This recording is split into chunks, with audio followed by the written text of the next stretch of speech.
Blodhjernebarrieren. Den adskiller blod og hjernevæv. Barrieren er i hjernens blodkarsvægs inderste lag.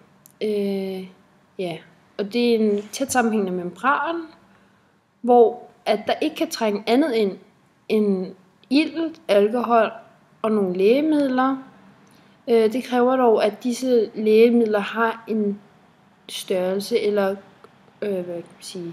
opbygning, som gør, at de kan komme igennem. Det vil altså sige, at de ikke er lipofile, de her stoffer, fordi så kan man ikke bruge dem.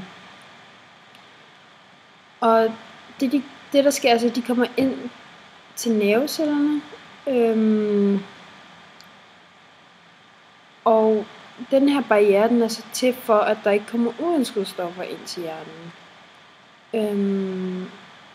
Og de her kapillærvægge i hjernen, de sidder rigtig tæt op ad hinanden, og danner en slags tight junctions, som forhindrer molekyler til en vis størrelse at passere.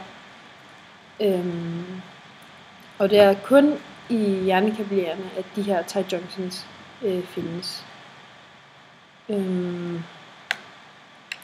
Og som sagt, så kan alkohol jo godt komme ind, hvilket også gør, at det kan påvirke hjernen.